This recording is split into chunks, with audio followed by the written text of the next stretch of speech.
Victoria, la voy a aceitar aquí en Puerto.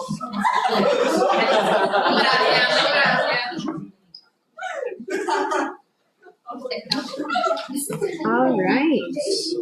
Hopefully this.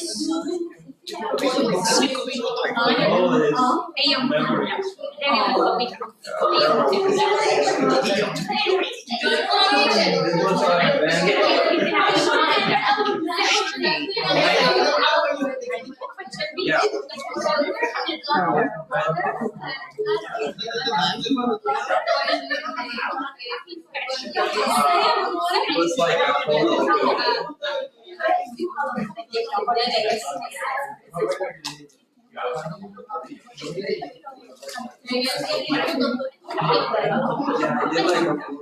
All right.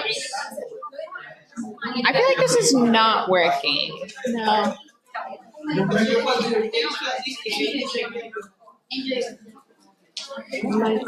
one. Mic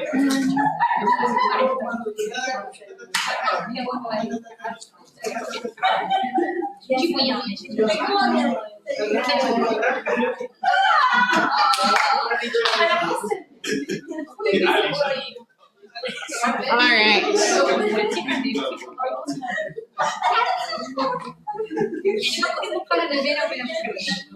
Hello. All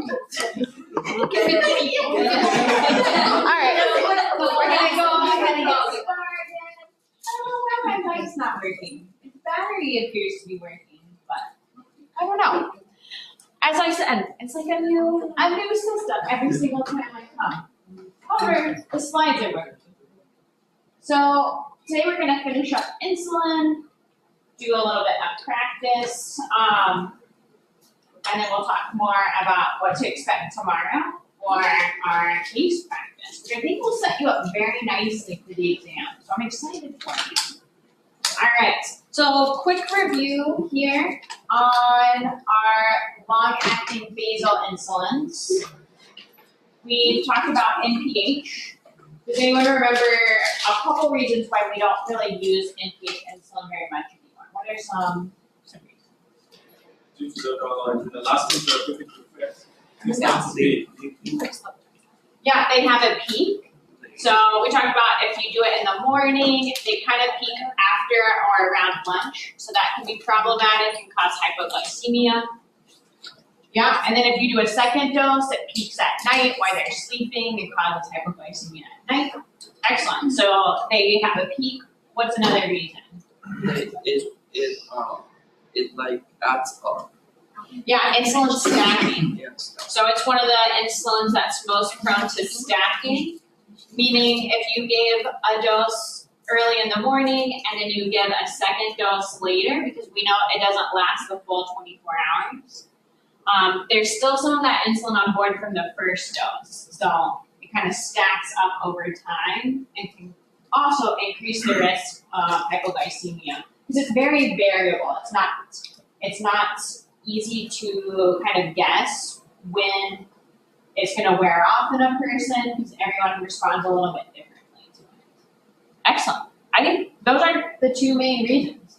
And then maybe the other reason is that it has to be dosed twice a day, while other long-acting insulins are just once a day. All right.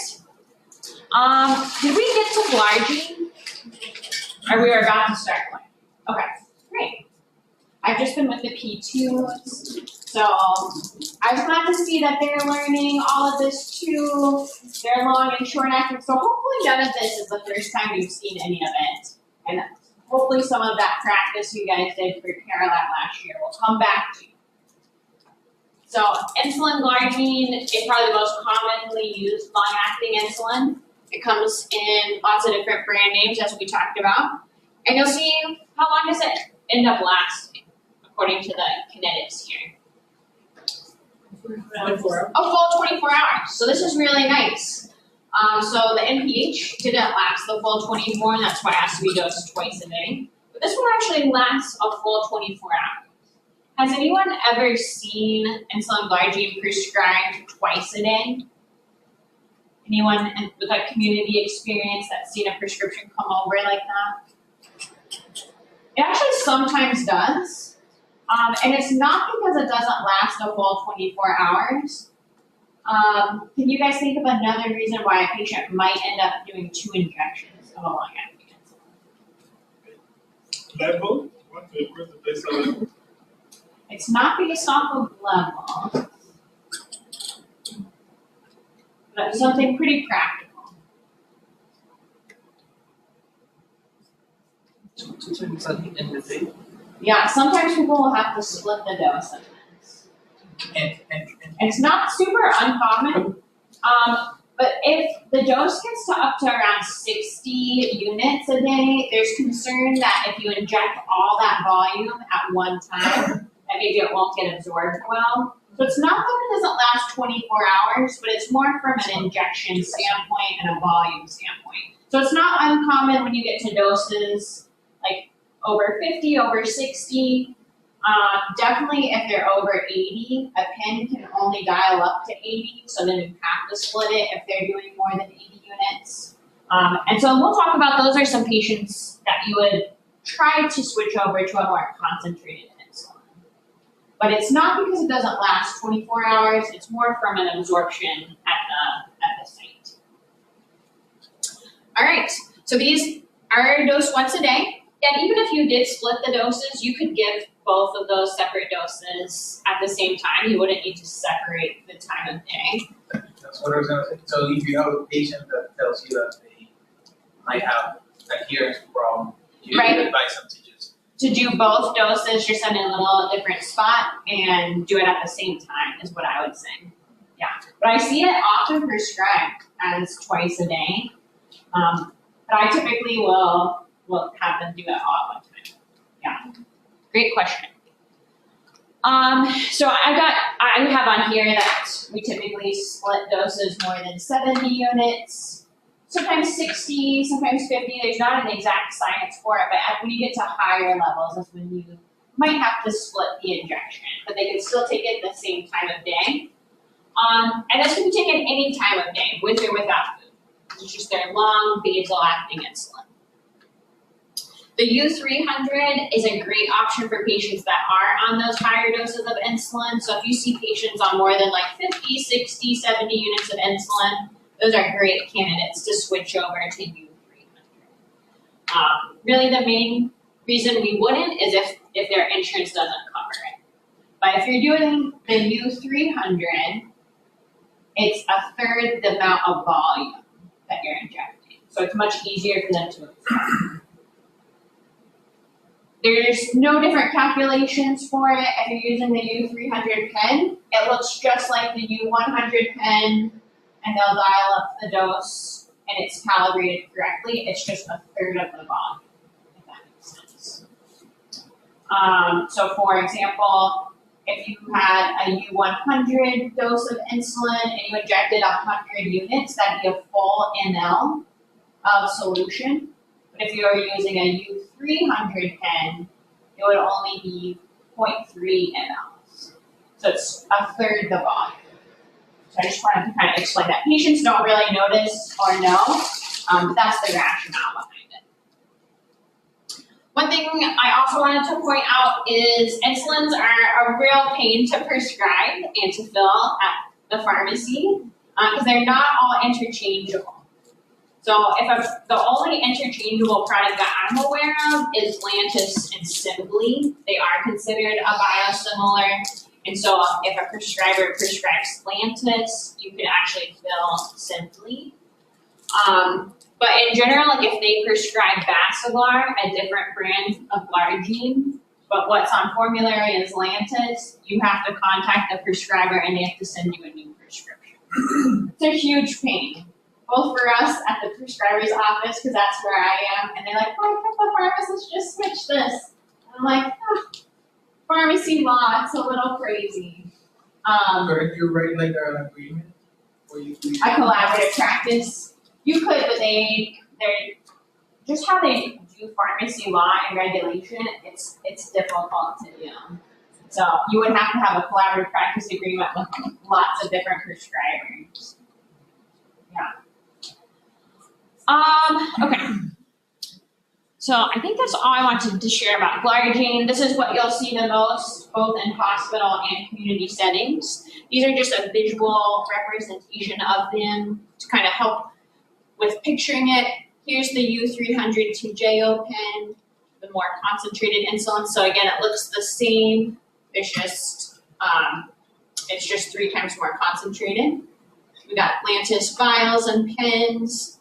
And it's very confusing to prescribers how to prescribe the pens versus the vials. And so often when prescribers prescribe vials, it's actually just that they didn't realize that they were doing so. It's not that they're specifically trying to, but when they're ordering it on their end, it's not super clear if it's a pen or a vial. How do you guys know if it's a pen or a vial, if a prescription comes through? Now, sometimes it does say pen.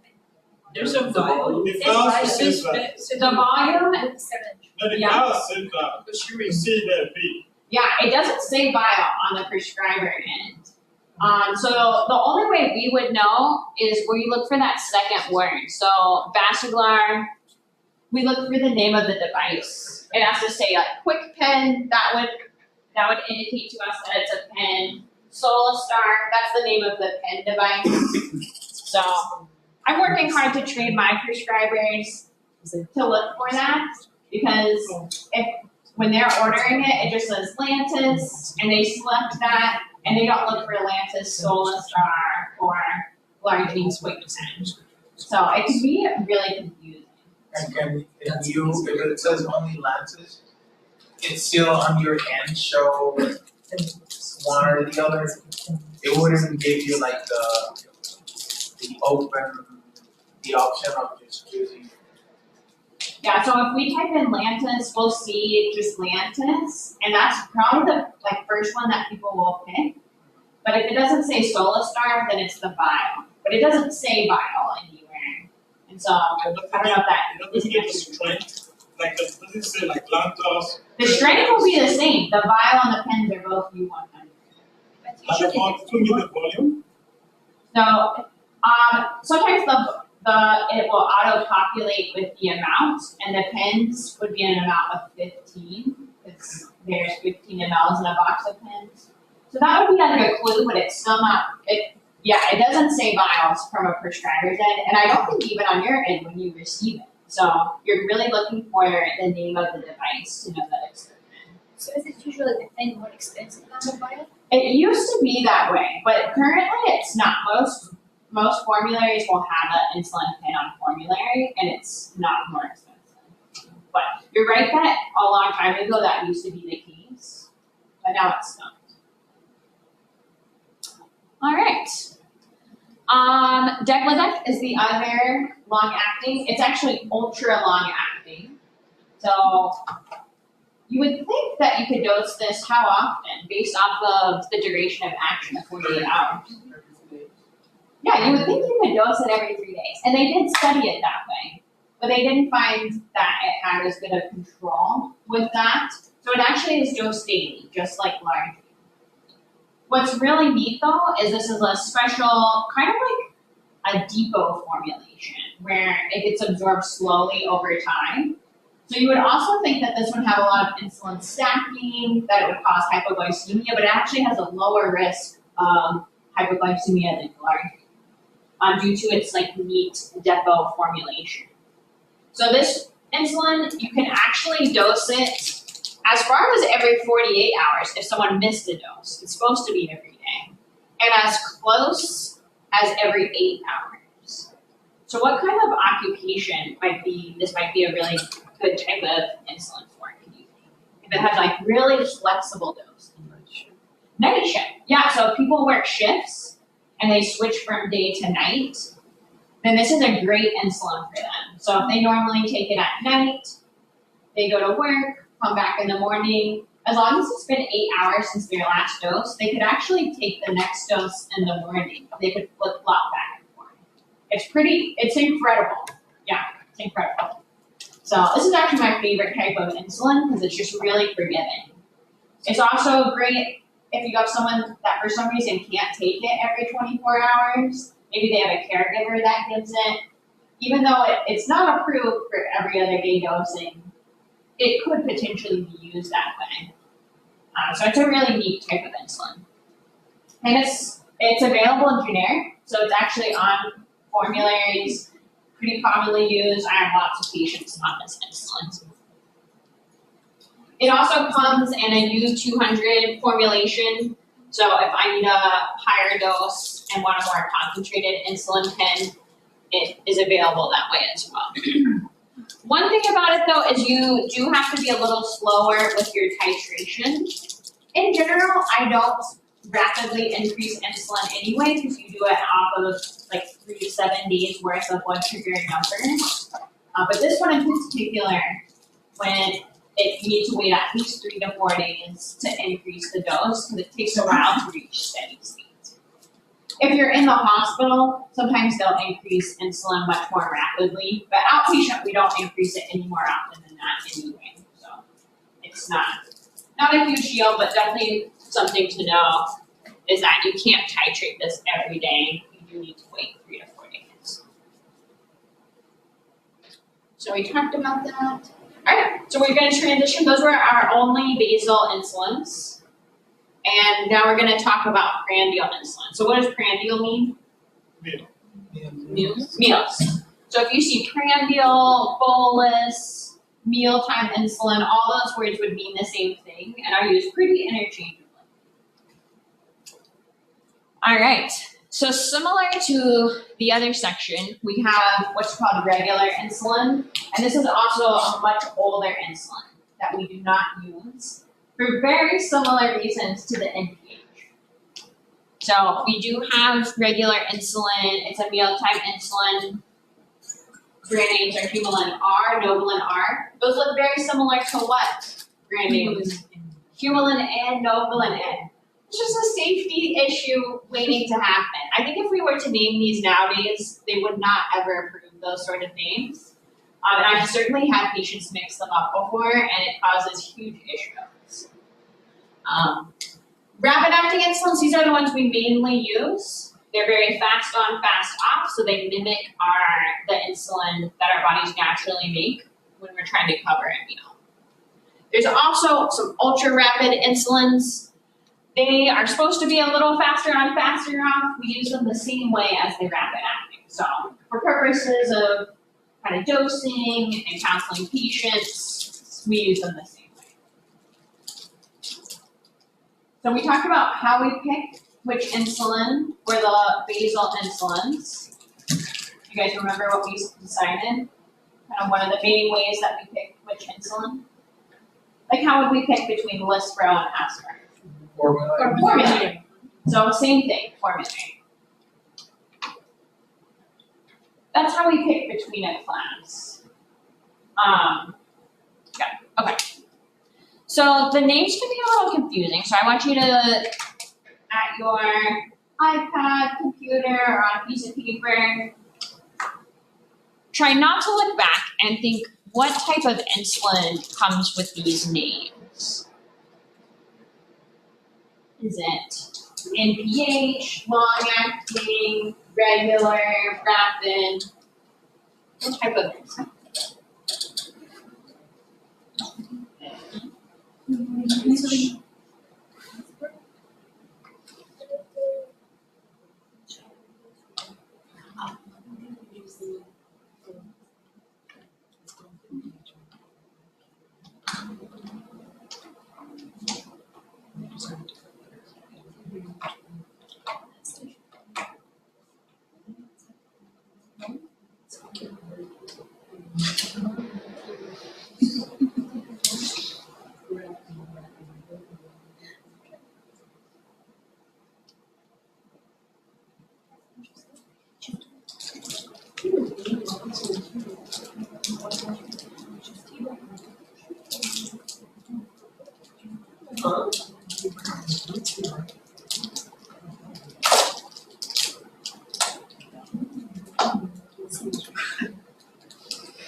This is still not working. I don't know what is wrong with this. All right. So Humulin. What type of insulin is that?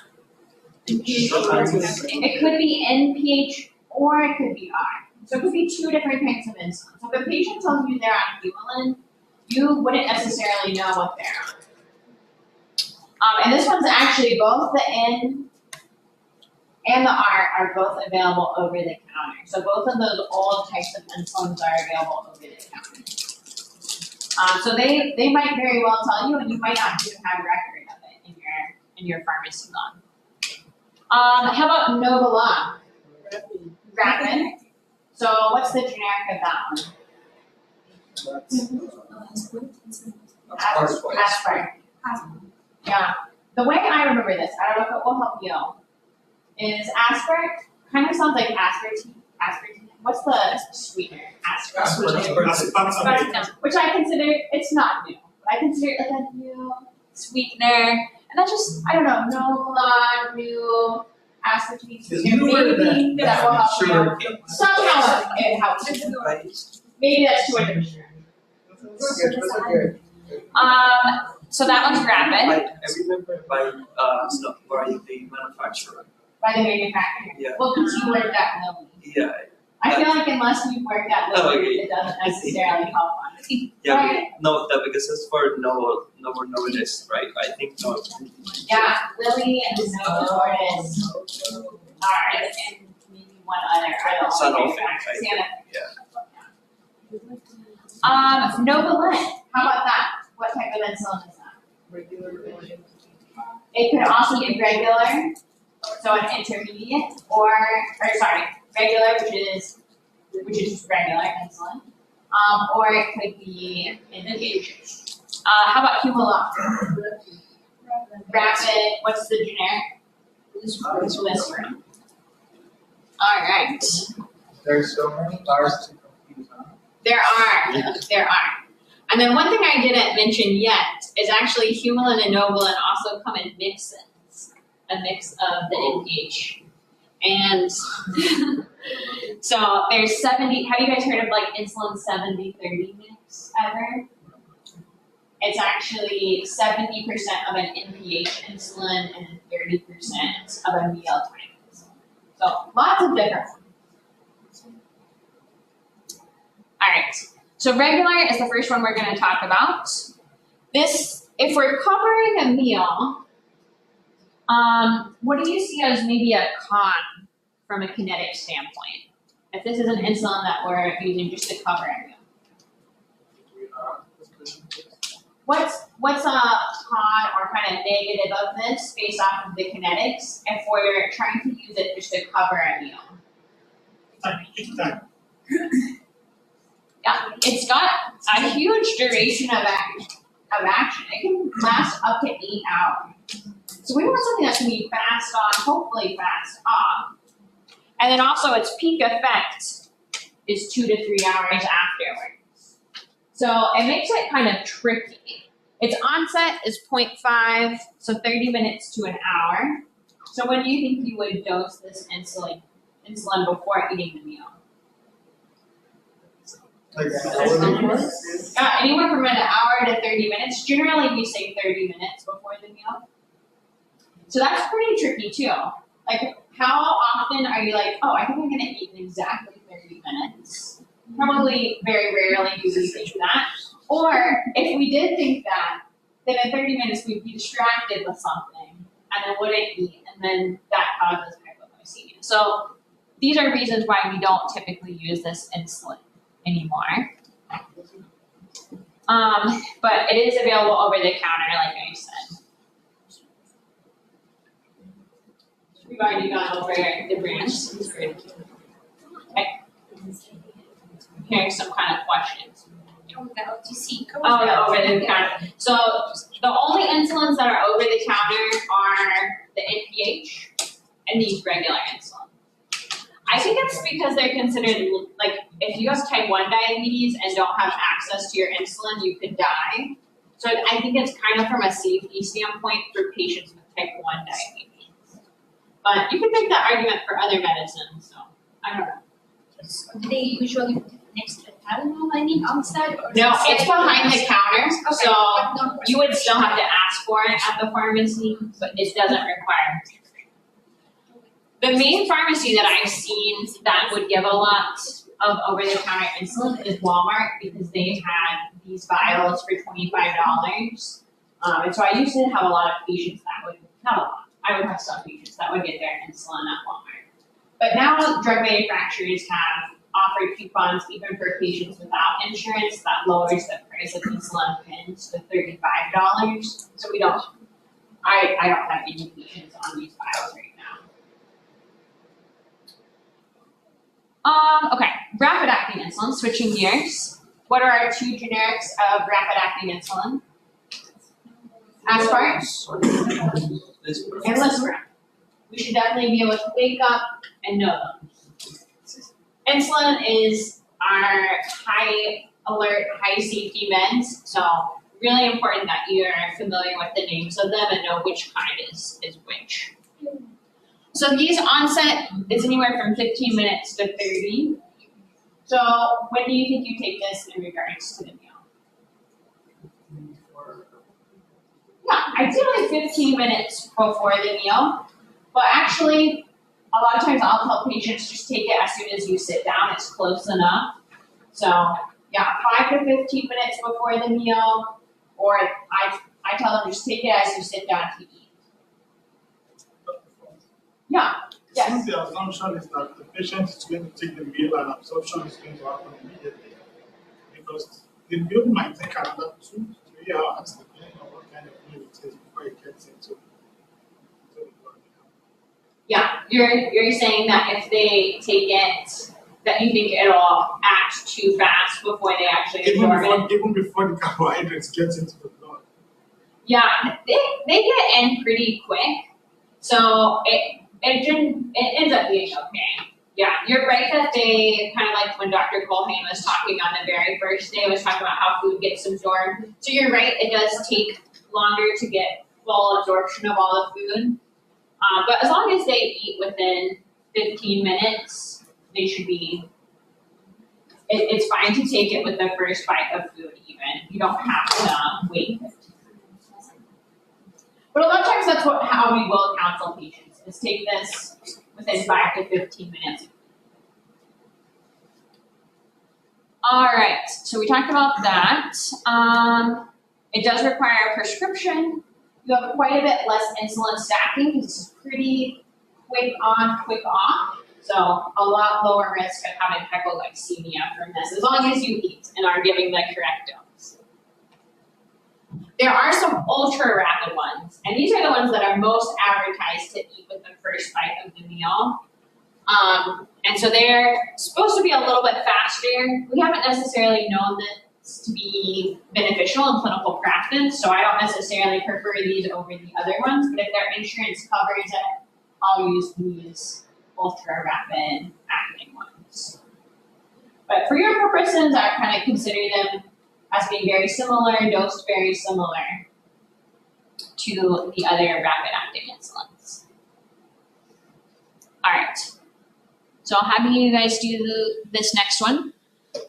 So looking at these, don't shout them out yet, just at your seats. If you'll write down which ones you think are prandial insulins.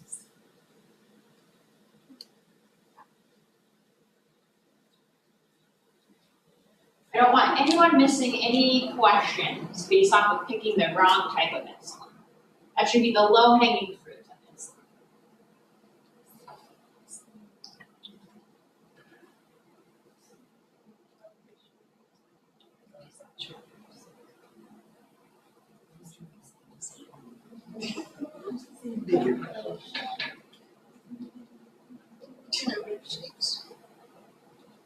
All right. So, 2JO insulin, what type of insulin is that? Long acting, and specifically what concentration? Not 200. 300. This is the U300. Yep. And Toujeo only comes in U300. So if you ever see Toujeo, it's always U300. It only comes in a pen. It doesn't even come in a vial. All right. Then we have Leumjev, which is Lispro AABC. What type of insulin is that one? Ultra rapid. Ultra rapid. So that would be a prandial insulin. How about Admelog? Yes. Yes. It's a rapid acting, so that would be a prandial insulin. How about Tresiba? No. No. What type of insulin is that? Ultra long. Excellent. So the answer to this was Leumjev and Admelog. That is such a great question. I don't know. You don't have to ask our Lily expert. I don't know, man. I think there's some people in the room that are like, let's try this real fast theme, and I'm like, whoa, run this by somebody. Run this by a worker, please. I don't know. All right. This is more an FYI slide. You, as a pharmacist, will probably encounter these, but hopefully not frequently. But wanted you to know that they exist. I'm not going to ask questions about them, but there's pre-mixed insulins. We used this a lot back when we used NPH insulin. But you'll see there's actually a degludec aspart combination as well. But they're pretty tricky to use. Like for this one, you've got 70% of it is degludec, 30% of it is aspart. But you dose degludec once a day, and then you eat normally more than once a day. So it doesn't really, I'm not sure what they were kind of going for. I guess it would work well for someone that eats one meal a day. Or we'll actually talk about how you generally only cover one meal a day when you first start mealtime insulin. So I mean, it's not quite Maybe like a as crazy. breakfast. Yeah, maybe it's not quite as crazy as I'm thinking. We don't use these a lot in clinical practice though, because it's when you have to adjust both the long acting and the prandial whenever you make an adjustment, so it makes it pretty tricky to use. All right, I want to spend just a couple of minutes on insulin U500 because it's a super high alert medicine. So fair game for NAPLEX questions. I doubt you'll come in contact with it a whole lot, but you might every once in a while. And as the name implies, what do you think the concentration of this is? How many units? It's 5 times the concentration of normal insulin. So that's what makes it a very high alert medication. There used to be a lot of safety issues with this insulin. I'm not going to ask you dosing questions on it, but you can see here, what type of patients do you think use this insulin? Patients on what kind of dose? Very high dose. Very high doses. So as the slide says, over 200 units. I have had a handful of patients on U500 before, but it's not particularly common. They typically have really terrible insulin resistance. So this is generally type 2. Maybe they have some sort of genetic predisposition that makes them really resistant to insulin. Unclear. But it's patients that are on really high doses. It is available in a pen, which is very easy to use. You dial up the dose that you want to give, but unfortunately, it's also available in a vial. So, does anyone know our insulin syringes? You guys have seen those in CareLab. You know how many ml syringes those are? Yeah, they're typically a max of 1 ml. And if you give the entire syringe, that would be 100 units of insulin.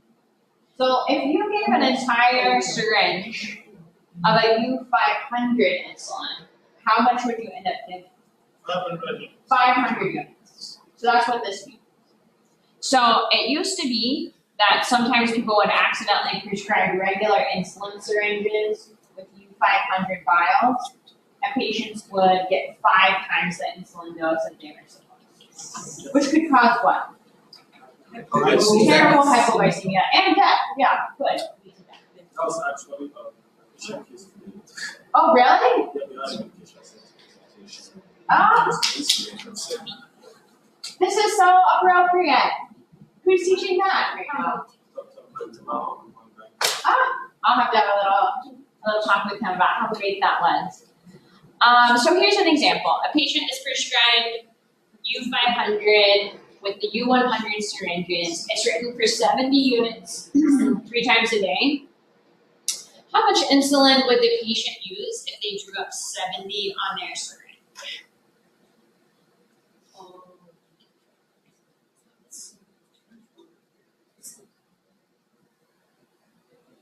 They drop 7 times 350, that's 250 units. 350 units. So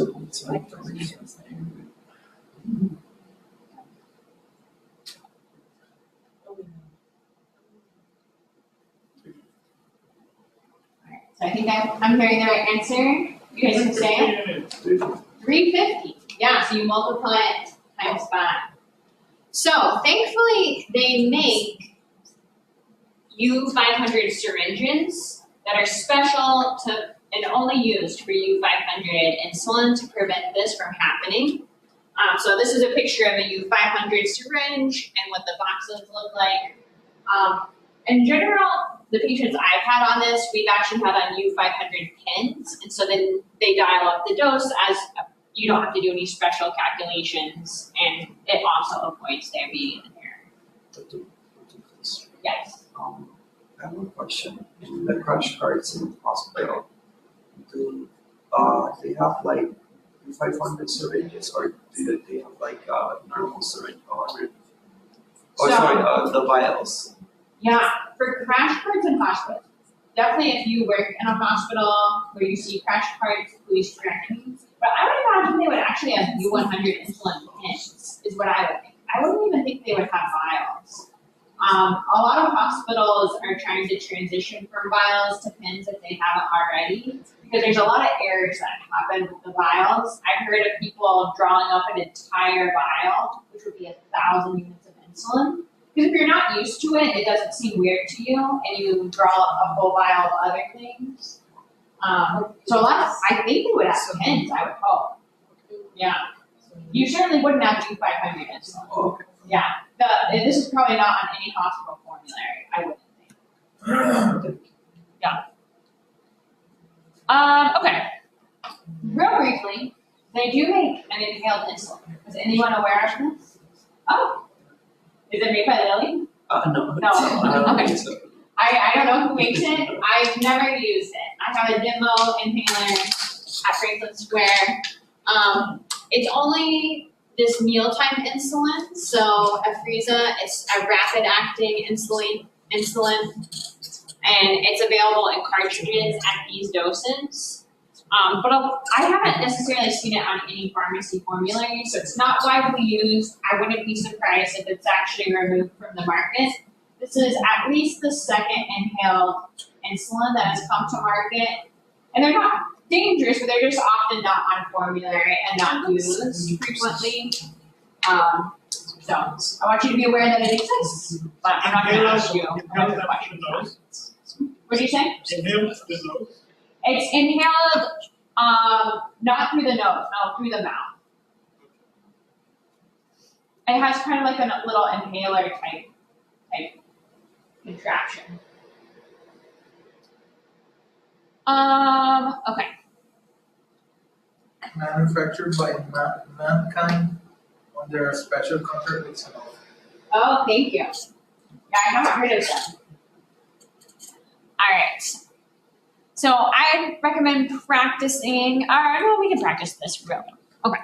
So which type of insulin do you think this peak is? Rapid. The regular is confusing. Yeah, I don't. But the blue is regular. And just because regular sounds like we would use it, we actually don't use regular. We use rapid. All right. This, I don't know what color that is. Magenta, perhaps. Yeah. That's Levemir, which is not on the market, so we didn't talk about that. Oh no, I take that back. I must have deleted. What is the magenta one? NPH. I'm so sorry. It is on here. The green is Levemir, which is not on the market. And then the red, what is that? Glargine. And then what's this brown one that goes off and on and on? Degludec. Awesome. Whew. You guys did an excellent job with that. All right. So let's see here. I want to do a little check. So rapid acting insulin, Lispro, Aspart, when should we dose it in regards to meals? 5 to 15 minutes before the meal. Okay. Perfect. Short acting, Humalog R. 30 minutes. 30 minutes. Generally 30 minutes before the meal. All right. How about intermediate NPH? No meals. This one's tricky. It was like 2 hours. So this one's tricky. 5. So, don't use it. That's really what I want you to remember. Okay? It's not. So like George said, this is not a mealtime insulin. However, we did talk about you'll have quite a bit of hypoglycemia if you don't eat like 4 to 6 hours after dosing it. So it's not a mealtime insulin. However, a lot of times you need to eat within 4 to 10 hours or you'll have a hypoglycemic event. All right, and then how about insulin, Glargine, Detamir, which is not on the market, and Degludec. No meals. You can take this without food. You don't have to eat at a particular time. Are you gonna post this with us? Yeah, I can post it. Okay. So let's say we're here at the pharmacy and verifying a prescription, and we see this archaic NPH 7030 insulin. I want to get rid of this example. However, they ask weird questions like this on the naplets. Unfortunate. So we'll keep it on here to do some, and it's not hard. The directions say to take 45 units in the morning and 22 units with dinner. How many units of NPH is the patient taking in one day? In one day. So if you see insulin 7030, I'll tell you the 70 is 70% NPH and 30% regular. So you'll need to know that. So please calculate it silently with yourself or a partner, and then I'll ask everyone to share.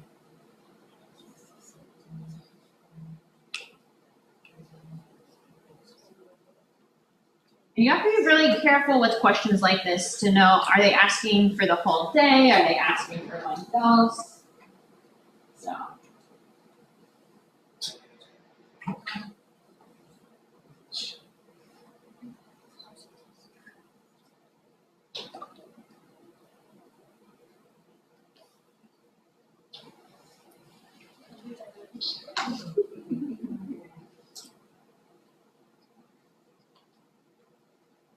Using my phone calculator to double check my math here.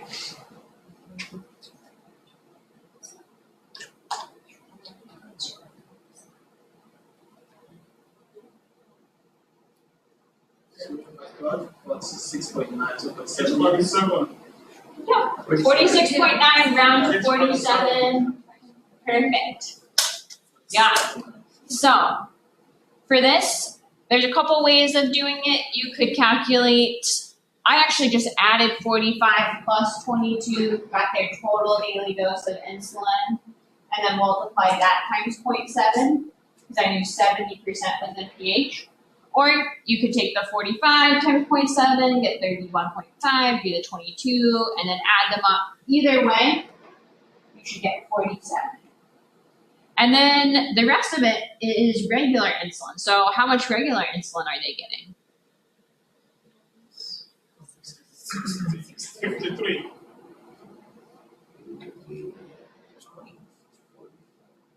Yeah. What did you guys get? 20? Okay, that's what I was getting. Yeah, so since 30% of that daily dose is regular insulin, it would be about 20 units. So if you put the answer C, that would have been the answer for how much regular insulin they would get with a 70-30 mix. All right. Okay. I'm gonna skip this. I almost deleted it because I knew I wasn't gonna be in the mood to go through it. All right. How frequently are each of these insulins dosed? As a quick review, NPH, how many times a day is that one? Twice, just like in the example we talked about. It just doesn't last the full 24. How about insulin degludec? Once a day. Glargine? Once, and then we didn't talk about denomir, so we're gonna skip denomir. All right, so you guys got that. Which of the following insulins have the greatest potential for stacking here?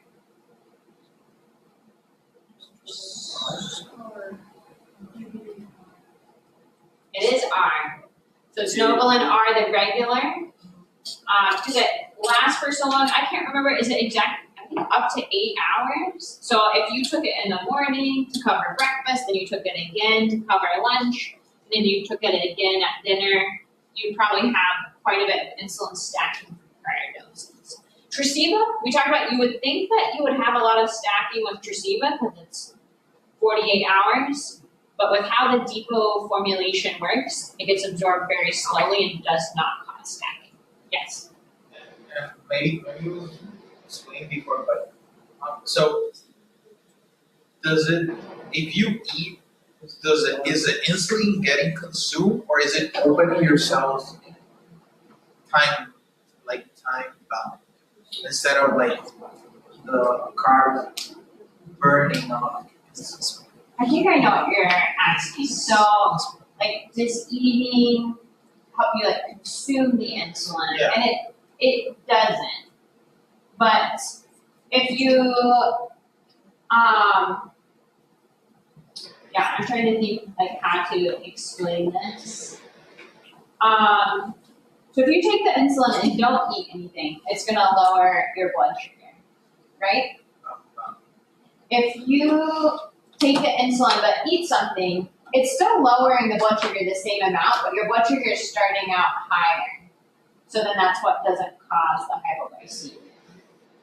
So it has the same effect whether you eat or not. It's just where that effect is coming from that changes. So if your sugar is 200 and the insulin reduces by let's say 50 points, you're at 150 and you're okay. But if you took the insulin and you are at 100, take the same amount of insulin, it will drop 50 points. I don't know, I'm probably getting like a little. So it's not that it necessarily like activates the insulin to eat the food, but it will cover the spike that the food will cause. Does that make sense? Yeah. We can figure it out. Great question. So, okay. Okay, we talked about that. Let's see here.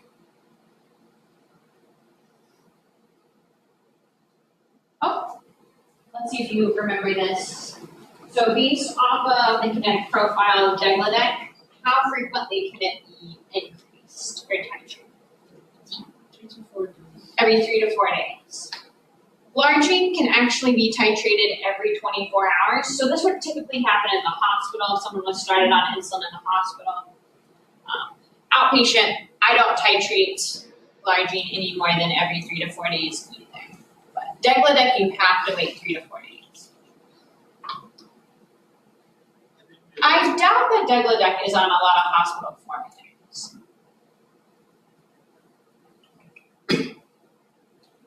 Right, which of these insulins are available over the counter?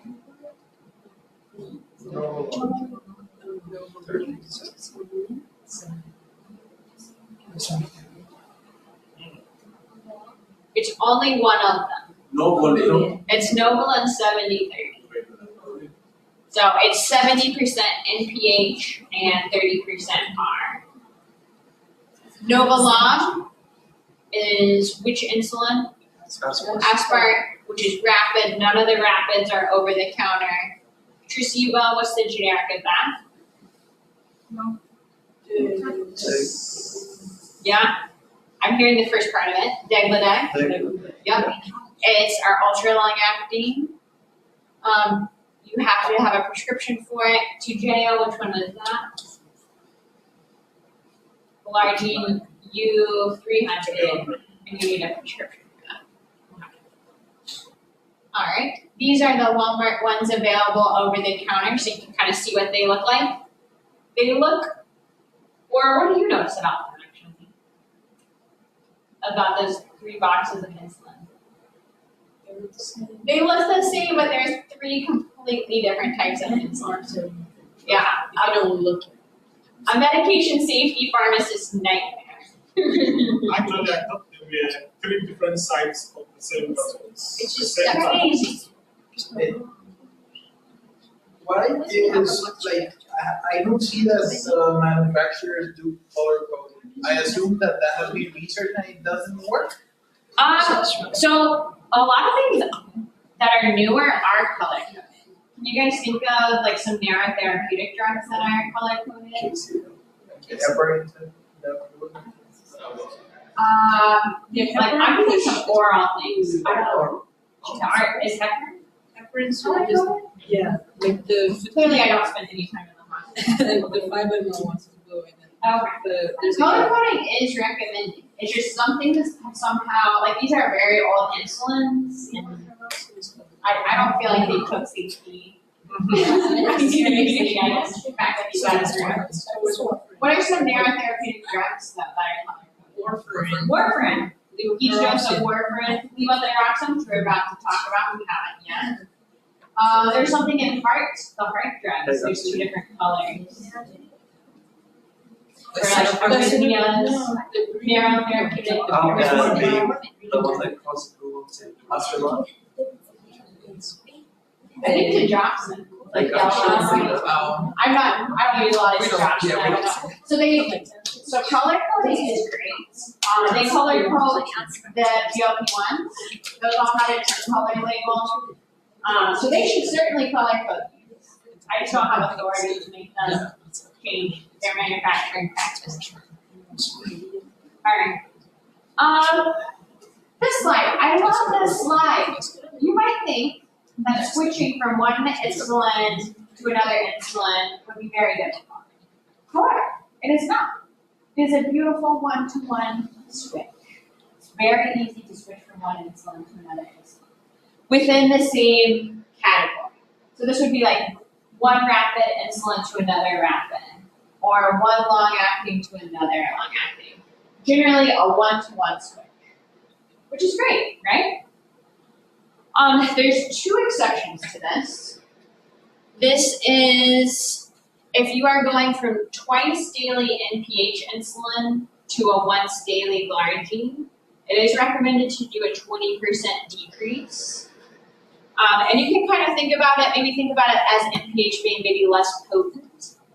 And so you'll do an empiric decrease if someone is going from NPH to glargine. The other exception is our U300 glargine. What brand name was that one? Started with a T. Toujeo. They have found that for some reason, people, when they are on Toujeo, need 20% more to get the same effect as U100 glargine. So that's another one. If you went from Toujeo to Lantus, for example, they recommend a 20% decrease. We never do empiric increases. Keep that in mind. So if we were switching the other way, we would not add 20%. But in general, it's a one-to-one switch. All right, so your patients signed up for a new prescription insurance. It's now January. On his old plan, the formulary was insulin aspirate, which is missing an X. I apologize. His dose was insulin aspirate 15 units 3 times a day with meals. The new insurance only covers insulin Lispro. what should the new dose of insulin lispro be? Don't shout it out yet. Answer this in your own mind or on your computers. Don't overthink it. I see some people getting out calculators. There should be no calculators.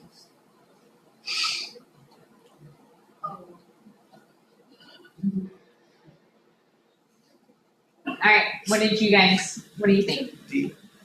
D. It's a 1-to-1. Very easy. Alright. A patient is currently taking Glargine, U100, 30 units once a day. They're no longer able to afford insulin Glargine. I don't know that this would happen, but this is something they might have on the NAT list. How would we convert the dose to NPH? We have not done this together. So I'll see. Don't shout it out. Work on it. Kind of see if you can potentially work out how you would do this.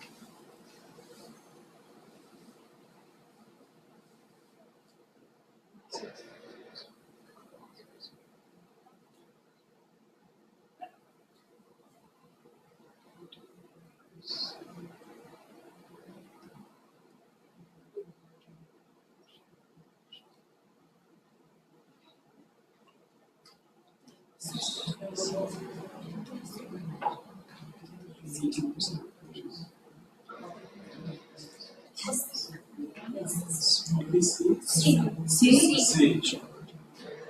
It is C. So if you went back to the NPH slide, a lot of times they dose 2/3 of it in the morning and then 1/3 at night. And that's so that you don't have hypoglycemia at night. So you don't want to do a high dose right before bed. So if you took the 30 units, you did 2/3 in the morning, that would be 20. And then 1/3 at night, that would be 10. Sometimes people do a 50-50 split. So had there been a 15-15, that's not completely unreasonable. But a lot of times they'll do 2/3, 1/3. Now, since it was going from Glargine to NPH, we didn't do anything with the 20%, right? Because I said we never increased by 20%. However, I would expect that after we did this, we would probably follow up with them in a week, see what their sugars are, and they'll probably need a dose increase, is what I would imagine. But we're not going to empirically increase it, because we'd rather have them run a little high and we just increase it later than for us to drop them too low. Alright. Thankfully, we do not do this a lot in clinical practice, but I do think being able to understand the calculation is really important. Alright, so the last thing we'll talk about here before the break are insulin syringes and pen needles. My first question to you, are these available over the counter or do they require a prescription? They're OTC? They're OTC.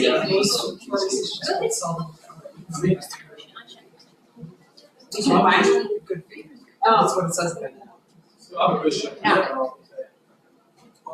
What is they are behind the counter, right? Because when I used to work at Safeway, you have to come to the pharmacist to get this. Right. So over the counter just means it doesn't require a prescription. It doesn't actually mean that it's like out in the aisle for all to gather. So you're exactly right. So these are not out in the aisle. You have to ask the pharmacist for them, but you do not need a prescription for it. Why do we give prescriptions for it? Multiple reasons. So the insurance to go over. Insurance will not cover them if you don't have a prescription. I make this point though because it is not uncommon for prescribers to forget to prescribe pen needles or syringes, and you could just sell them to the patient without it. Like you know they've got the prescription for insulin if you're the one that's dispensing it. And then the other reason is some pharmacies try not to sell them. They're trying to limit people using these for other reasons like IV drugs. that was gonna be my follow-up question. Like, is there actually a law that prohibits the selling of syringes? No. You don't have like a prior prescription. Not to my knowledge. More like Because you could be using these for your pets. Like you could be using these for anything. But you might work at a pharmacy that has a policy or work with a pharmacist that has a particular policy. But there's nothing in the law that I'm aware of that you couldn't, as long as they should have some good reason for using them. Why the difference between the needle size? Thank you for asking, Christian. So I wanted to point out that all of these pin needles are approved for insulin pens, and they fit universally on any insulin pen. These also fit on the liraglutide Victoza pins. I'm trying to think if there's other things. They fit on Ozempic pins, although Ozempic comes with its own pin needles. If you were a patient, which pin needle would you prefer? 6. 6? Or I would like the 4 personally, as it is the shortest, thinnest needle. I don't know why they make all of these pin needles. I only prescribe the 4. No matter what size your patient is, whether they are big or small, it is still fine for them. These are sub-Q injections, not intramuscular. So it's completely fine to use the 4 millimeter, 5 30-second gauge. And that's the one I would recommend. Did your hand go up? yes, one yes, answer my question. Okay. Thank you. Christian is worried that it's not going to cross his skin. You would have to have some pretty thick skin for that. Yeah. Like you would have to have some, I think even if you have very thick skin, I think that the 4 millimeter would be fine. But I certainly have had a few patients that prefer some of the longer needles, but most people prefer the finest. Yeah. And it's just going into the sub-Q fat, so it's not like we're trying to hit the muscle. We're not trying to hit the muscle, actually. The different sizes of the insulin syringes. The 100, you can draw up how many units in this one? 100 units. Did I say 100? I'm sorry. The 0.5, how many units? 50. And the 0.3, 30. So you would just want to make sure that you give them a volume syringe that would make sense with how much they would be drawing up. So if they're drawing up 80 units of insulin, which syringe would they need? The 1. Yep. All right. Okay. So we'll take an 8-minute break and come back at 3:40. I know, I'm giving you out 2 minutes.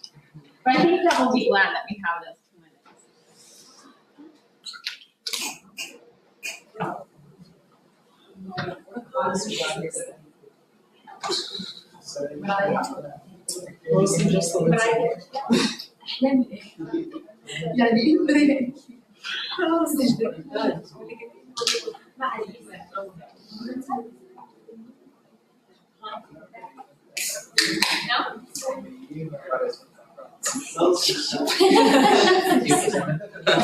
He knows.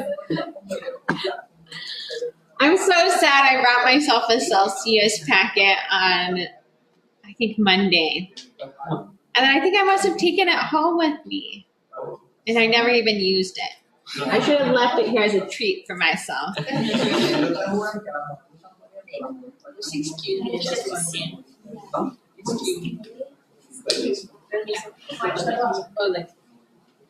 me. What's better going? No, I'm sorry. Do you know what Like, okay, so there's reels that I watch where this guy, and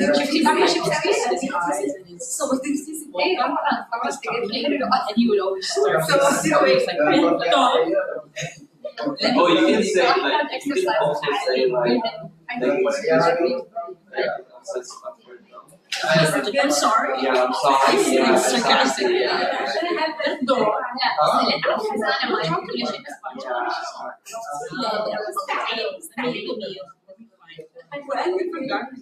Or you can say permiso or perdón. I like Perdón more because like the deep Perdón. Yeah. Well, in Like Spanish it's like como, like Okay. in Puerto Rico it's like como, like how.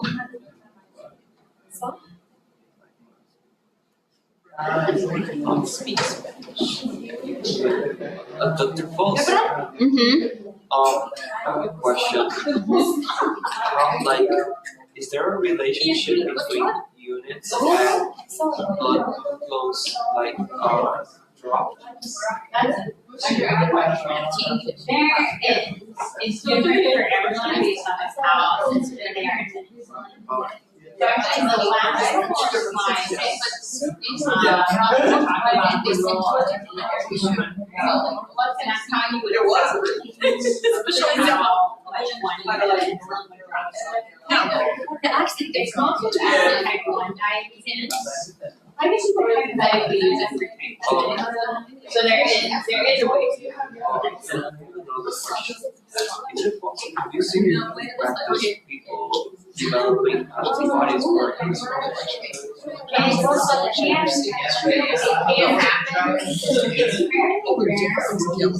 happen. It's genetically. I can tell people won't get it. So I say something, I say what's back when people are maybe not the western So part. it can happen. I had one patient that had this weird reaction to insulin. I'm not sure that's Not the western part. allergic to insulin, but you would just switch them to. Oh, So it is possible. Yeah, but thankfully not. oh, okay. I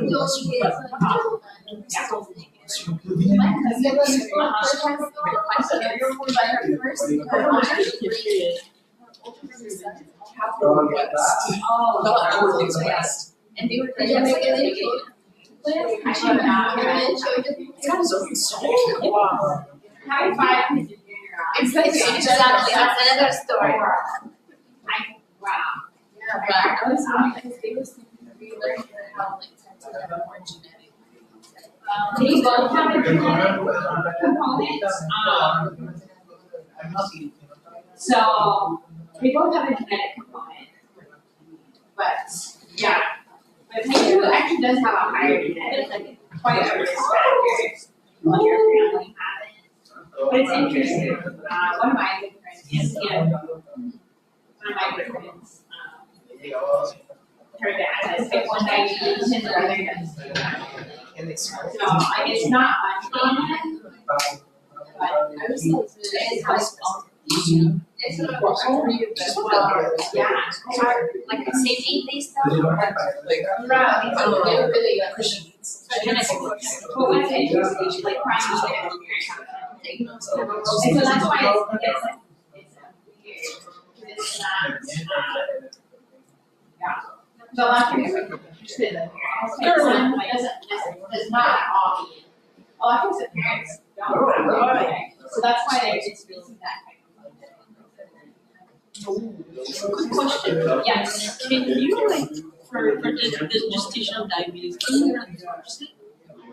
Yeah, so after they have the baby, they typically don't have diabetes anymore, but they are at higher risk of developing it. So it does reverse after you have the child. But you can't reverse the fact that it's a risk factor for you. Because my friend he shared to me that his mom is taking Ozempic, and it comes to a point where she almost reduced her diabetes. It's like almost non-existent.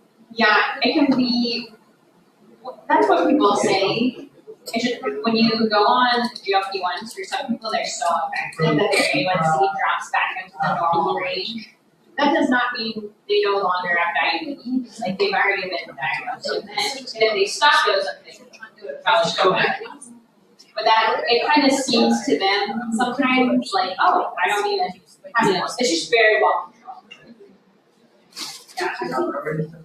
We need to know for the exam that each drug, like, knowing A1C what the percent? No.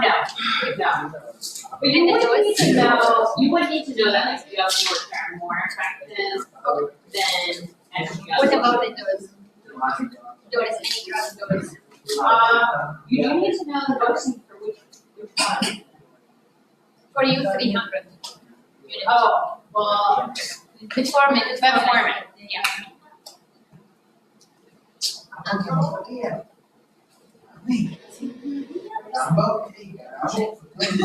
no caramba. Caramba, Caramba, good. hopefully or. The other one, no. The other one. No tea. No tea boy. Alright, we'll go ahead and get started here. Wanna make sure we're not like too rushed at the end. So you guys already know this, but this is how you monitor for insulin. These are all similar to what you saw on slide set 1. We got our A1C that we're checking every 3 months. You actually only check every 6 months if it's well controlled. But if they're uncontrolled, we check A1Cs every 3 months. That's not a great gauge of helping us if we're trying to titrate insulin, but it does tell us how their diabetes is. We'll check fasting blood sugar. That generally helps us titrate the basal insulin, so things like Lantus, Degludec. We'll use preprandial, 2-hour postprandials, and CGMs as well. And those are especially helpful in patients on mealtime insulin. Okay. I can't remember if we talked about this yet or not, but lipodystrophy can happen if people do the same inject in the same site multiple times, or if you repeatedly use the same pin needles, that can put you at risk of this as well. So that's why in Care Lab we continue to coach patients to rotate sites. You guys learned how to counsel on hypoglycemia in Care Lab? Yeah, great. Yeah, so what blood sugar number is too low? Less than 70. If less than 70, we use the rule of what? 15. 15 grams of carb, which we always give patients examples of what that is because no one really knows what 15 grams is. That's half a cup of soda, it's 4 glucose tablets, a cup of milk, a half cup of juice, any of those things, then recheck in 15 minutes. If it's above 70, then eat a meal to keep it from dropping again. If it's below 70, do another 15 grams. So these are the counseling points that I try to always go over if I'm starting someone on insulin. All right. Let's see here. So insulin, hypoglycemia can happen if your insulin dose is too high. It can happen if someone's unusually active, so does a lot of exercise. For example, my best friend's dad has type 1 diabetes. He never runs slow, he's very stable. But we went to Italy and he dropped like 1 million times. She was always going out and getting gelato for him. It probably happened like 10 times. I was like, get the man a pack of glucose tablets. So anyways. I would prefer the gelato. Yeah. Maybe you should have seen it share. It was actually very funny. I can tell you a quick story. So he's having one of those horrible hypoglycemic events. Again, unusual for him. And so we're at the Airbnb and we're just I wasn't there. We're just scrounging around for things. And they find what they think is sugar. And they like put it on a slice of bread. What do you think it was? Salt. Oh, and they fed it to him, and he's like a little bit like not all there because he's hypoglycemic. It was very funny. Not funny in the moment, but very funny hereafter. He made it. He's fine. So we've gone through all of these. Okay. And do you make kind of a reversal agent for hypoglycemia? So I think of these products as being similar to what product for opioid use disorder? Narcan. Exactly. So these are reversal agents. So these are synthetic forms of glucagon that reduce glucose. They're all injectable. Do you think the patient injects these or somebody else injects them? Somebody else. Somebody else, same as Narcan. These we would only use if a patient is unconscious. I will say that that type of severe hypoglycemia is much more common in type 1 versus type 2. So most patients with type 2 diabetes don't even have a prescription for this. Not to say that they couldn't, especially if they're prone to hypoglycemia, but this is most often prescribed for patients with type 1 diabetes. You'll see there's lots of different forms. There's a pen, there's the nasal spray, and then there's one that they actually have to take out of a vial. And the bioavailability of the nasal one is 33%. 33.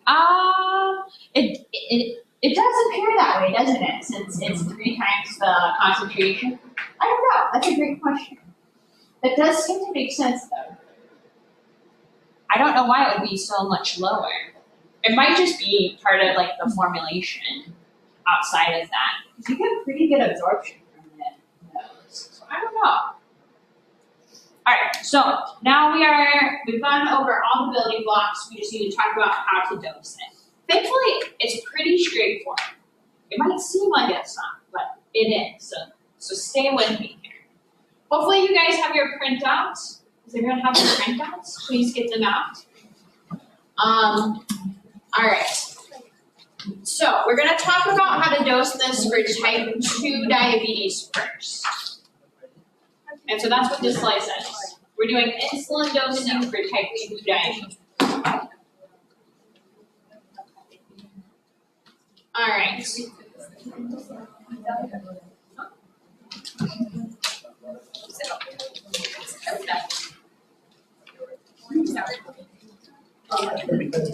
Okay. So, as you guys get this out, one of the main things it says on here is before you start basal insulin in someone with type 2 diabetes, it really emphasizes trying to make sure that they're on a GLP-1 first. Because a lot of people don't need insulin and can be managed very well on a GLP-1. However, there are some circumstances where they recommend going ahead and starting insulin. And they're listed here under the footnote 1. And that's if patients get diagnosed or they present and they have an A1C over 10, they're highly symptomatic, they're having polyuria, polydipsia, unexplained weight loss, their blood sugar number, if you get a point of care one there in the office, it's above 300. Those would all be reasons to go ahead and start insulin, and they may not be on a GLP-1 yet. You could start a GLP-1 at the next visit. You potentially can get them on a GLP-1 and titrate that up and get them off insulin. But here in the meantime, you'll want to go ahead and start insulin. If you don't and you leave them really high, they're at risk of developing diabetic ketoacidosis and having to go to the hospital. So that's what you're kind of trying to prevent. So I want you to know these kind of 3 things. If you see them in a case, A1C is over 10 plus blood sugar is over 300 plus they're symptomatic, go ahead and start insulin. They have to, they're added, so they have to be in the 3 criteria. It is not, they don't have to meet all 3 criteria, but I would probably give you all 3 so that it is crystal clear to you that I want you to start on insulin. Just one of these alone, it's not as clear, but if they came in and they had all 3, I would start insulin. I have just a couple more things to say about it, and then I'll follow back up with you. Okay, so in this circumstance, they might have just been diagnosed with type 2 diabetes when they're starting insulin, and so this would come into play, or you could have a scenario where you've already done those other non-insulin type 2 diabetes therapies. Maybe they're already on a max dose GLP-1, they're already on max dose metformin, they're already on max dose SGLT2, then that would be another reason to start them on basal insulin. If their A1C is still not at goal and they're on 3 or 4 non-insulins, that would be the other reason. So either they're having super high blood sugars, or they're already maxed out on 4 non-insulins, and this is kind of your only option. So what would be the threshold for people to start showing symptoms? Like can a person have 200 starts? Yeah, 2 to 300. Yeah, so you wouldn't probably have a lot of symptoms if it's less than 200, but when things are more than 200, that's when you typically have those symptoms. Yeah, great question. Okay, so 2 different kind of scenarios where you would add basal insulin. Either they're maxed out on non-insulins or they're newly diagnosed, very symptomatic with these 3 criteria. Alright, so then you'll go here to add basal insulin. And it says that we could do 2 things. What does it say here for our dose? An empiric 10 units, or what's the weight-based dose? 0.1 to 0.2. You could do either one. So you would do that. And then you'll titrate it. You can do 2 units every 3 days until their fasting blood sugar is at goal. For hypoglycemia, you reduce by 10 to 20. So you'll continue to do that until you get their fastings under control. Once fasting is controlled, if their A1C still is not controlled, or they're checking after eating, and their postprandial blood sugars are above that 180, then that's when you add prandial insulin. And this could be months, years, or never. Like this is not something all happening in the same week. This is like something that happens over a long period of time. So typically you start basal insulin, and a lot of those people will never even need a mealtime prandial insulin. But if you keep titrating it up and they're still uncontrolled, eventually you might need this prandial insulin. So the guidelines actually say start a GLP-1. But again, most of the time people are already on one. So if they are and they're still uncontrolled, that's when we add prandial. So we'll get to that in a second. But I just wanted to kind of explain the whole scenario. This talks a little bit about NPH, but we're not going to talk about NPH. We've already talked all we're going to talk about it. So we'll talk. One of your objectives is to calculate this basal starting dose and to know how to titrate it, and then how to add a prandial insulin. So just very basic. We're not going to do intricate scenarios. Okay, so you start with basal first. If mealtime is needed, you start with just covering 1 meal. You don't even cover all 3. You just start with the biggest meal and go from there. Often for type 2 diabetes, we just use a fixed dose for mealtime insulin. We'll talk more about that in just a second. We don't have them carb counting, correcting, any of that. We only do that with type 2 in general. Yes? Basal, what does that refer to? What type of insulin? Yeah, you tell me, basal insulin, what type of insulin is that? Long acting? It is, yep, the baseline long acting. So basal is synonymous with either long acting, or NPH can be basal too, but basal is typically long acting.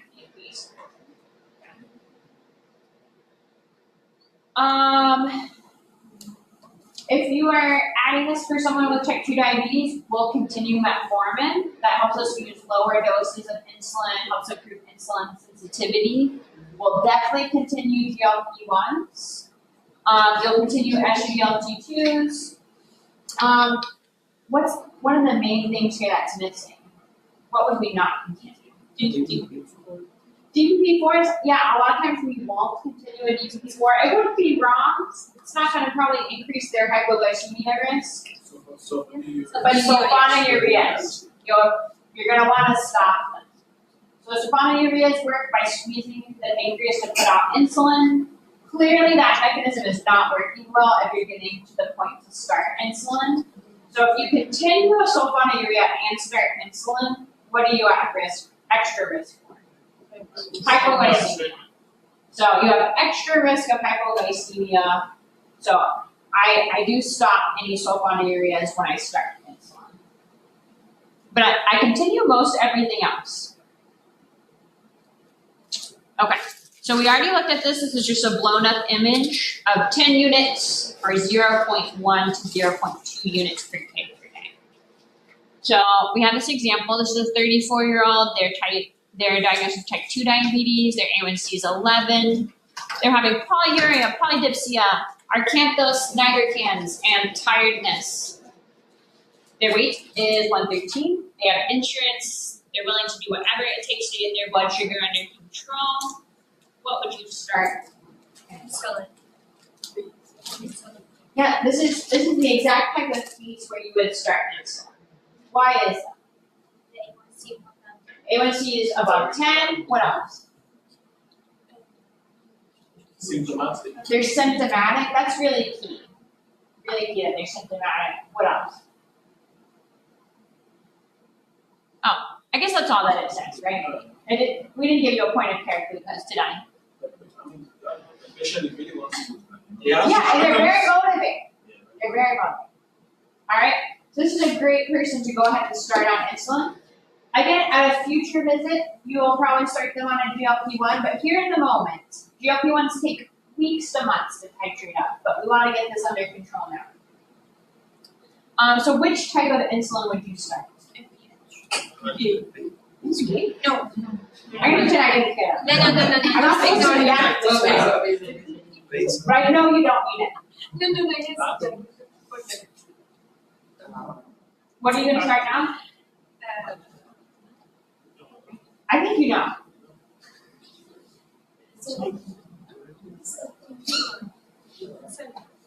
Yeah, we will start insulin, but what type? Basal. Basal? What type of basal? Lantus. Yeah, Lantus, a long-acting, or Degludec. Yeah. They have insurance, so one of those is on formulary, I can assure you. One of them. All right, so we'll start one of those. And what dose do we want to start? Well, don't shout it out, actually. Please calculate quietly with yourself what dose of insulin you would like to use.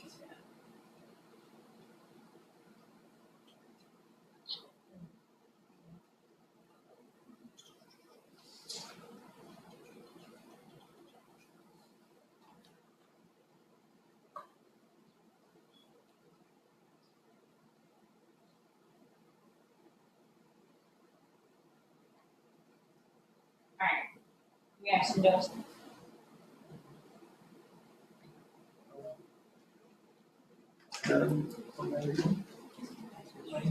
Every 10. Yeah. All right. So we could do the empiric 10, or if we did 0.1 unit per kg, what would that be? 11. It'd be 11.3, which would be basically 10, right? And then if we did 0.2 units per kg, what would that be? It'd be 20. So you could start anywhere from 10 to 20. Would all be appropriate. Those would all be appropriate. I would say at the office I'm at, probably if one of the doctors started it, they would start 10. Probably if I was doing this, I would start at like 16. Any of those would be appropriate. The lower you start, the longer it takes to titrate up. But if you're at all super concerned about hypoglycemia, then you might start at a lower risk. This person's pretty young, pretty symptomatic. They would probably be fine to start even at 20. It would be fine. If this was a little old lady that's like 90, I'd probably start at the lower end. All right, so any of those would be fine. Anywhere between 10 and, I didn't put it on here, but anywhere between 10 and 20. It's really up to 22, I guess, if we actually did the exact calculation. All right, so 2 weeks later, he comes in and his fasting blood glucose average has been 167. What should his new dose of insulin? So first thing is you have to think back to slide set 1 on what the fasting blood glucose goal is. Does anyone remember that green? Below What was the question? Below 180. The fasting blood glucose goal, Below 80. 80 to 130. So this was from slide set 1, it was a while back, 80 to 130. So if the goal is 80 to 130 for the average fasting blood glucose, what do we think about 167? Too high. So according to the algorithm, what does it say we can do at least every 3 days? Yeah, we can increase by 2 units. So there's other algorithms besides that, but I think that's what I'm gonna have you typically do is increase by 10% or 2 units. I think the point is you'd want to increase it slightly. There's multiple amounts that you could increase it by. It depends on what algorithm you're using. When it says 2 units every 3 days, can I say 2 weeks that's for 10 days? And increase by 2 to 2. So I see what you're asking. We did, in this example, they did wait kind of a long time. Yeah. So ideally, we would titrate it sooner than 2 weeks. So I can see what you're saying, but we would still just do the 2 units and then see this algorithm. But they could have increased it probably a week ago, right? They could have increased it 3 days after, and that would have been a lot faster. So sometimes we'll give them a home titration, and we'll be like, check your fasting every 3 days, increase by 2 units. But since they didn't do that, we're gonna go up by 2. Is this 167 a fasting glucose? It is. Yep. That's what this acronym means. Fasting blood glucose, or sometimes you'll see it as FPG, fasting plasma glucose. So this is fasting blood glucose. Sometimes it's fasting plasma. Yeah, I'm glad you asked that. So I'm not going to be super nitpicky where you can increase by 2 or increase by 40, increase by 4. I would want you to just know that you need to increase it by some amount. I would want to make sure that you didn't decrease it or that you didn't keep it the same. Okay. So I just drew out the calculations if we did a 10 to 15%. Please don't get caught up in that. The point of this is it's high and we're going to increase it slightly. Okay, here's another example. The patient's dose, this is a different patient. They're on Glargine and they're taking 45 at night. In the past week, they had 3 episodes of hypoglycemia. And there's no reason that you can find for why they had it. Nothing seems out of the ordinary. How would you reduce their doses?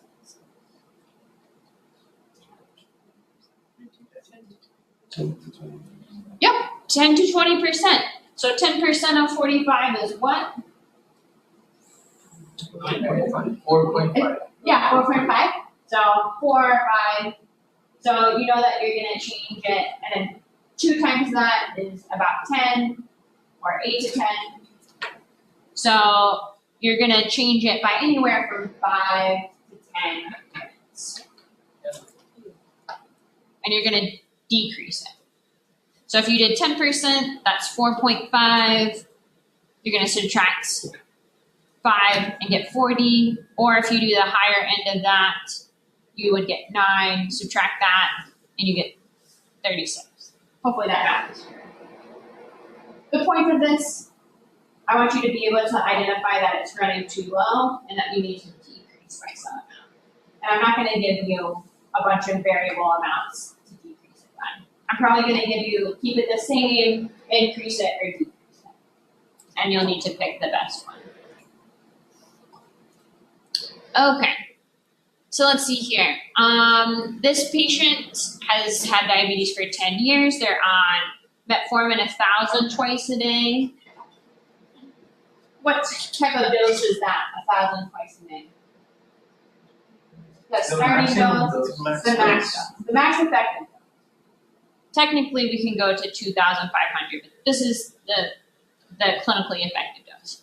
Tirzepatide 15 milligrams per week. What do we think of that? It is also maxed. Empagliflozin 25, which I told you you didn't have to know the dosing of, but I will tell you that's the max dose. A1C is 8.9, despite 3 months of being adherent to all of these things. What might you consider? Basal insulin. So this is like another scenario where they're not wildly uncontrolled, but they're already maxed out on 3 non-insulins.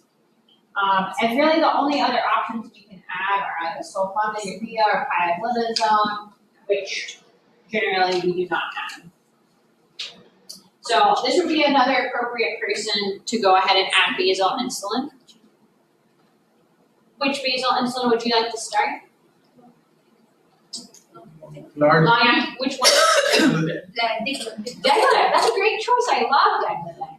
Great choice. Yeah, so we would start, why Degludec? Why the balance? Oh, say that one more time. You said that's a great choice. I'm wondering why. Oh, why do I like Degludec over Lantus or Glargine?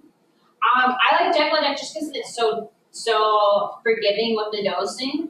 I like that if you miss a dose, you still have some on board, because it lasts up to 48 hours. I like that you can flip-flop back and forth between, like you could take it at night, and then if you're a shift worker, you could switch to mornings. It's just very flexible. Yeah, so that's why. Either one would be fine. It would be a correct answer. I would not make you choose between the two. It's whatever's on their formulary, right? So Glargine or Degludec, what dose would you start for this patient? So I'll have you guys, I want you to put the empiric dose and then calculate the range for the weight-based dose.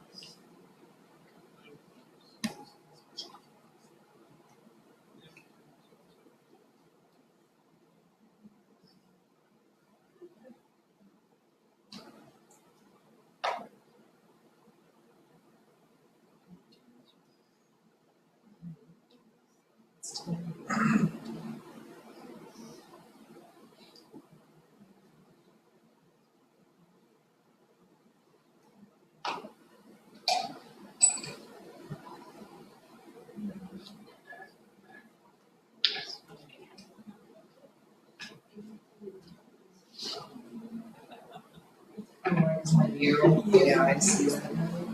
All right. What are you guys getting for your weight-based dose? 9 to 18. Yeah, 9 to 18. So that empiric 10 is in between that. So anywhere from 9 to 18 would be a very reasonable dose of either Glargine or Degludec to start them on. Okay.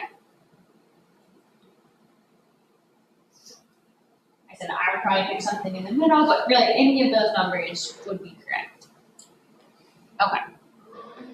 All right, we are gonna continue on. I will post these with additional practices, but I want to make sure we have time to go through the rest. So, adding prandial insulin. So it says here that once you get to about 0.5 units per kilogram, or their mornings are well controlled, but their postprandial after eating is not controlled, that's when we think about adding a prandial insulin or a mealtime insulin. So we've probably gotten the max benefit out of their basal insulin at that point, especially if fasting is at goal. And so we can continue to increase the basal insulin, but that's not going to help us with our post-meal highs. So that's when we need to add prandial insulin. And it says start with the largest meal of the day or the greatest postprandial glucose excursion. So the greatest spike after eating is what this means. We can either start with 4 units or 10% of the basal dose. And then we'll titrate it kind of similarly, 1 to 2 units or 10 to 15 twice a week. We'll lower it at the same amount as how we would do the basal insulin.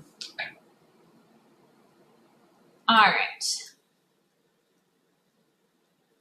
So, here in this case, we've got this patient, their A1C is 8.5. They are willing to do whatever it takes. They're on Basaglar, 60 units a day. Their fasting is 110 to 120. But their bedtime blood sugar, 2 hours after dinner, is generally over 200. What are you going to start?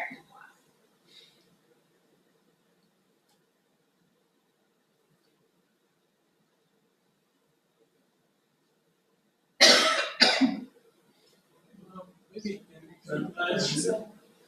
What do you think? maybe, NPH, the one that you can take maybe like in the morning and another dose at night.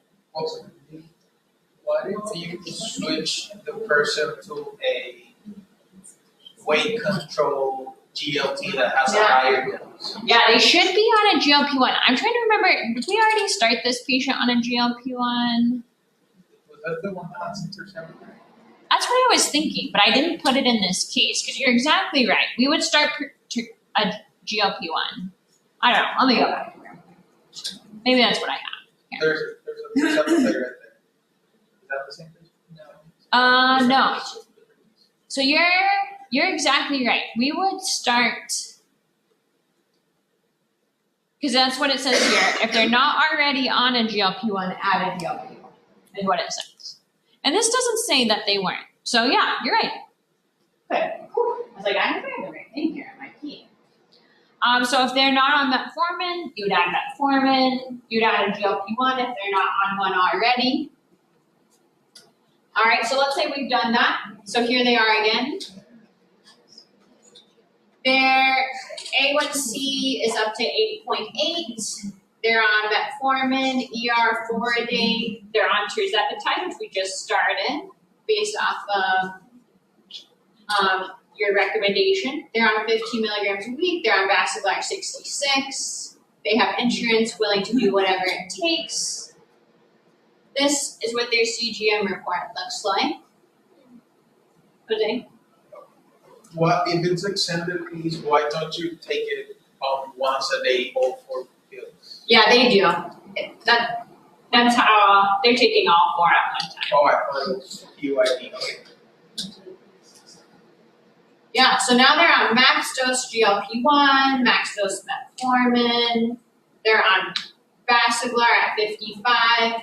And their fastings are at goal, but they are actually, we'll look at it here. Fasting looks pretty good, right?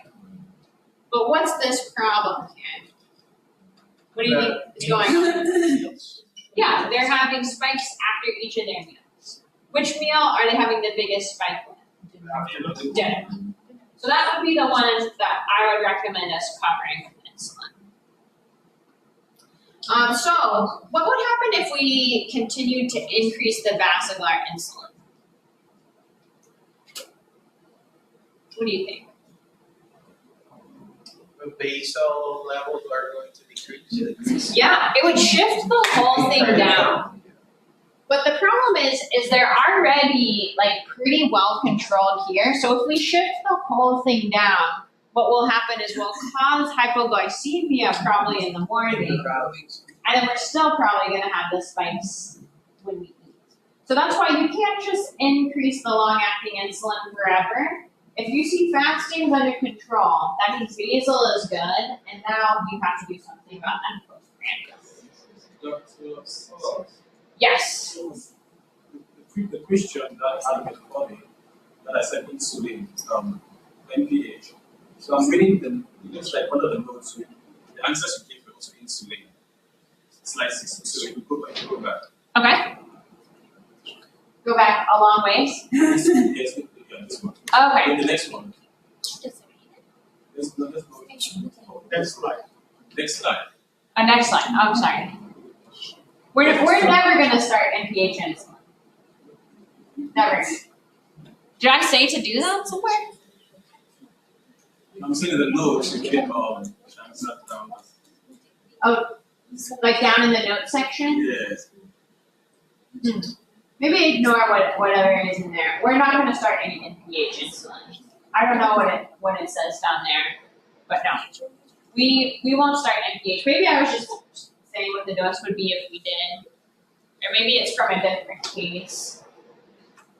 Yeah, but hopefully we've all agreed we're not gonna start anyone on NPH insulin unless, like, I have a case where I say that they have to and we're doing like a dose conversion. Okay, so we talked about that. So what dose would you start? Or first off, what type of prandial insulin are you gonna start? What are the names of our two prandial insulins? Lispro and Aspart, so one of those. And how many units are you gonna start?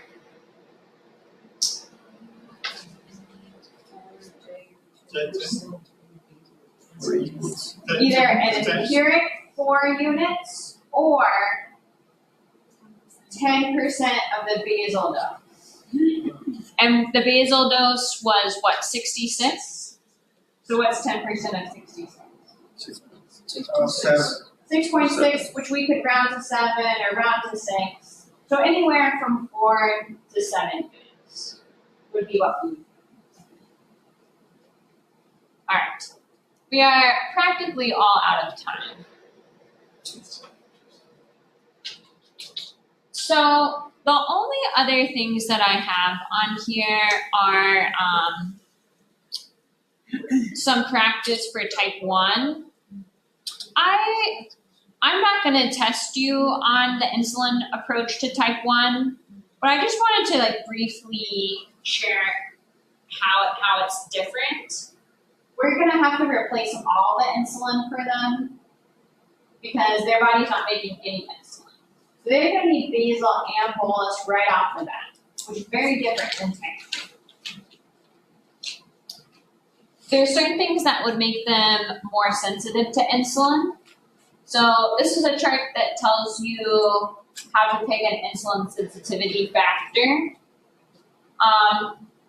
Again, I'm not going to have you guys do this on the exam, but just so that you know, this is kind of what is going through normally an endocrinologist's mind when they're picking a starting dose of insulin for someone with type 1 diabetes. They'll look and see, are they super active? What's their BMI? Generally, it's anywhere from 0.3 to 0.5 units per kg is the starting daily dose of insulin. So when you get the total daily dose of insulin, half of it is typically basal or long acting, and the other half covers their meals. And there are a couple formulas that we use to help them determine how to carb count and how to correct their insulin. Like I said, I will not have you guys do this on the test. You do not need to do this tomorrow for the cases either. But if you are curious about it, I do have a lot of examples. Or not a lot, I have some examples on here if you want to learn. Sometimes they ask about using these rules, the rule 500 and the rule 1800 on the NAFLEX, and that's the only reason I even keep these in the slides. So you will see them again when you're studying for the NAFLEX. But they're not actually things that we do in clinical practice very often. So that's why I would love to not even include them at all. We do a lot of examples in CareLab with them now. So if you have questions about them, please let me know. I'm not going to test you on them for the exam. You will not need to know them tomorrow for cases. So tomorrow's cases. That leads us to our last slide. There is a practice case. Please. That's posted. Has anyone tried it or seen it? Yeah, I see it right now. Yeah, I highly recommend everybody do the practice case. It doesn't count against you, so you can get whatever grade. It should give you the answers too after you submit it, so you know how you did. Yes. Oh, okay. Well, back to the tomorrow's case. So there'll be 3 like mini cases. With questions related to each one. And they could be from slide set 1 all the way through slide set 3. So there'll be things asking about what's their goal A1C, how do you know that they could even be diagnosed with diabetes, then what risk factors do they have, so it's gonna walk you through the whole PCCP case. Then you'll look and see like what's a recommended agent for them. There's nothing about type 1 diabetes or titrating insulin. You can bring, it will be a secure exam. However, you are allowed to use, and everyone can bring this beautiful handout with them. And you can bring one other page, one-sided, with whatever other notes that you would like. So this plus, I guess you can write some notes on the back of it if you would like. So we can open that pictures and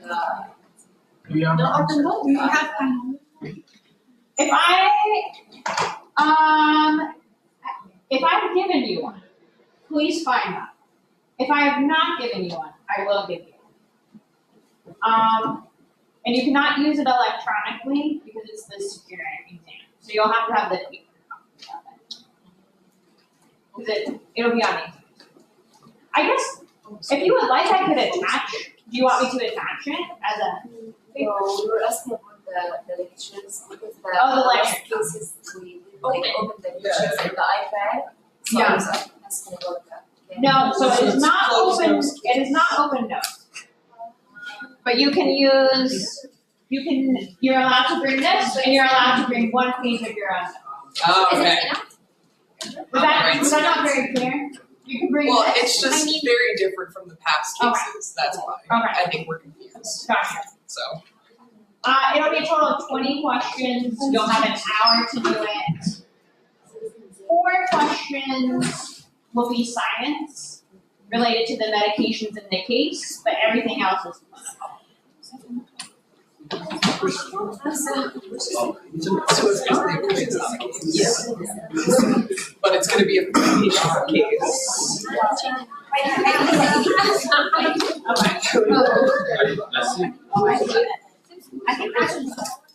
want leftovers around. Wait, that's tomorrow, right? Yes. Okay, I'm gonna send a message to the child since we have classes and Aaron's not aware that it's.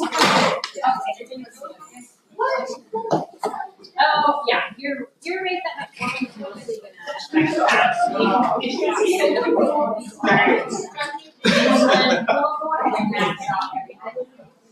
That's why I just wanted to start that format and it'll be all you want. And you're right, the metformin probably is not gonna help that much with the postprandial spikes, but the GLP-1. That's a great, you bring up a great question. That order by itself, is not going to, you would still use that before you change the needs. You could add it to it. And that would help with the Does that make sense? Or no? I feel like. Because I was thinking that I think the main issue is that Skype really had Yeah. So Well, that's the only thing, and it's spiking after dinner. It's probably spiking after hour. And so I do think that Foreman. Do you have a question? I'm so sorry, but just to know, they said only for the kids. Do we have to know all of this for the exam? For the exam. Oh. You would have to know the pieces that we went through. So you need to know the starting dose of insulin. So you have that table on the exam. No, you will This not have, paper. no, you will not have this table on you. But you will have it tomorrow. Okay. If you bring. Thank you. Take care. So that is true, you're right. Starting performance is not gonna be directly because of the radiology. We're gonna start a deal and that will help the postprandial. Or maybe we start at the same time. Yeah. But you're right, the GLP-1 will be much better than the metformin. Yes, Can I have one of those? I was not. you were not here. Thank you so much. In the right of not only in one page. On one, yeah. Like the whole Yep, that's Range exactly what I would use it for, Yeah, is only for for goals. that, yeah. That would get one. I think I will see, but I just get find mine. So just Alright. Okay, thank you, Dr. Fox. Okay, new type of the practice.